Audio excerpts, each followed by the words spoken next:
পুত্ৰৰ সাহায্যৰ টকাৰ ওপৰত মাতৃৰ চকু বিশেষভাৱে সক্ষম পুত্ৰৰ সাহায্য হিচাপে উঠিছিল ৫ লাখ টকা। এই টকাখিনি ২ বছৰত ৰাইজে সাহায্য হিচাপে দিছিল, বিকলাংগ বুলি সাহায্য হিচাপে দিছিলে। ইয়াৰ ভিতৰত ৫ লাখ টকাৰ ভিতৰত আপোনাৰ হেৰি আছে, আঁচনি টকাও আছে, চৰকাৰী আঁচনি ধনো আছে ইয়াত। টকা আৰু নিজৰ সুখৰ বাবে মাতৃয়ে পাহৰি গ'ল ২ সন্তানক।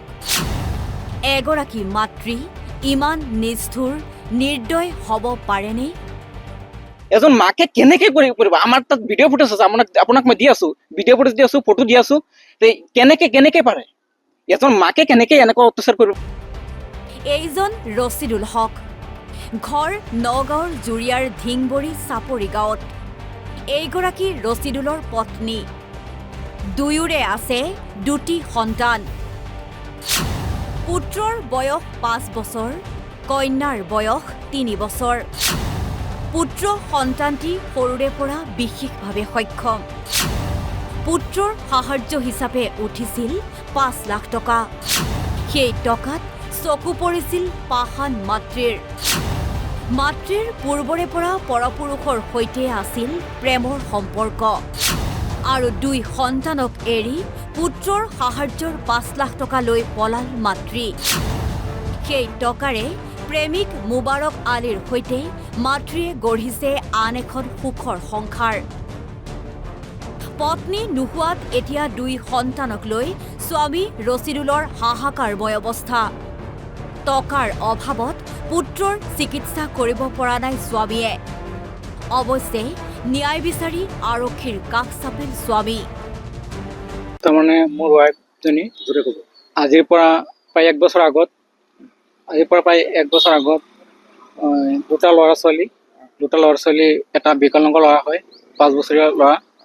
2টা ল'ৰা ছোৱালীৰ ডকুমেণ্টছ আৰু ৫ লাখ টকাৰ লগতে GMCৰ পৰা চৰকাৰে দিয়া আপোনাৰ ২৫,০০০ টকাৰ ঔষধ, সেইখিনি লৈ তেওঁ গুচি গ'ল। আজি প্ৰায় ১ বছৰৰ কথা। ১ বছৰে তেওঁ আমাক বাঢ়াই নি আছে। তো তাই সঘনাই মোৰ লগত যোগাযোগ কৰি আছিলে। তেওঁ মোক কৈছিলে যে টকাখিনি ঘূৰাই দিব, সন্তানৰ যি ৫ লাখ টকা, সেই 5 লাখ টকা ঘূৰাই দিয়াৰ কথা কৈছিলে আমাক। কিন্তু সেই টকাখিনি ১ মাহ ২ মাহ কৰি আজি প্ৰায় ১ বছৰ কৰি দিলে। এতিয়া মই ধৈৰ্য্যৰ সীমা পাৰ হৈ মই এতিয়া এজাহাৰ কৰিছোঁ জুৰিয়া থানাত। আমাৰ ঘৰ জুৰিয়া ধিংবৰী চাপৰি গাঁও। মানে বেলেগৰ লগত পলাই গৈছিলে? বেলেগৰ লগত পলাই গৈছিলে। কাৰ লগত পলাই গৈছে তেখেতৰ নাম? মোবাৰক আলী কাহৰি থাকে। আমাৰ ঘৰ ধিংবৰী চাপৰি। তাৰমানে এই ল'ৰাটো যে, এই ল'ৰাটোৰ এই ৰাজ সাহায্যৰ টকাটো যে ৫ লাখ টকা, এই টকাখিনি প্ৰায় ২ বছৰে ৰাইজে দিছিলে। ৰাইজে ২ বছৰে প্ৰায় ৰাইজ সাহায্য দিছিলে। সেই সাহায্যৰ ৫ লাখ টকা লৈ গুচি গ'ল।